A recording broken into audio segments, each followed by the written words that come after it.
you can't really judge a product just on the number of features. I think you can have a product that says, oh, I've got 25 different modules that do different things, or you can have a product that says, I do protection, and you could have all those features in it, but they're just more streamlined, and obviously that's probably preferable than having them all separate and having to do lots of additional administration and stuff for different modules. But yeah, performance is probably quite important as well. That's always been something in public eye is a performance issue with antivirus.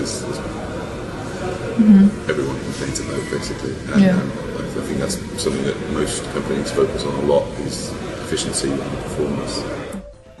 I actually think that performance is very important. It's certainly important for the vendors to get across the idea that their product doesn't slow up the machines, because it's a perception that exists with consumers. They think that antivirus does slow up their machines, particularly people who are very sensitive about overclocking their processors, or gamers where they're watching the frame rates.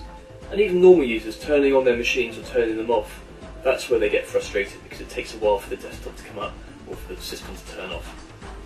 But we've done tests that show that in normal use, most products, and we've tested a lot, most internet security products don't have very much impact at all on system performance, very rarely.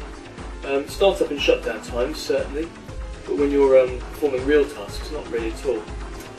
In terms of bundling extras, there's this fairly recent development where everyone's sticking in system tools, data shredders, virus maps, online backup.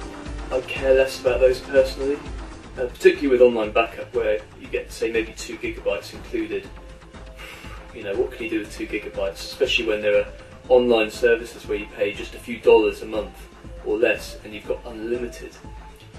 So yeah, I'd rather people paid attention to the performance. Protection's important, of course. That's harder for consumers to measure.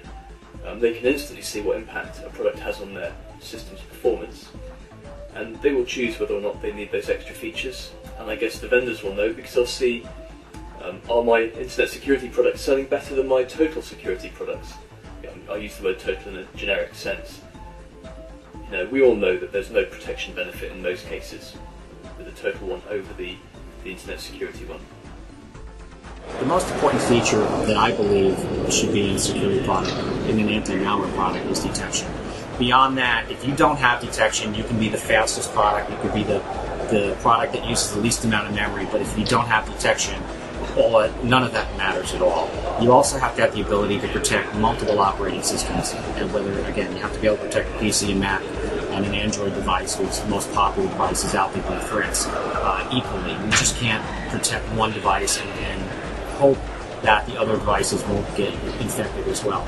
We've seen many times, mainly in the corporate environment, where enterprises have a mixture of devices and operating systems, and how they ignore the threat on the Mac side because they don't believe that threat can pass through to the PC side, and yet all of a sudden the PCs are infected from sharing data and information with the Mac computer. So it's important to protect that Mac computer as well as the PC environment, and now all the handheld devices that are coming in that are, again, sharing information and potentially the data that's in your company, that incredibly expensive intellectual property that's part of your company has to be protected as well.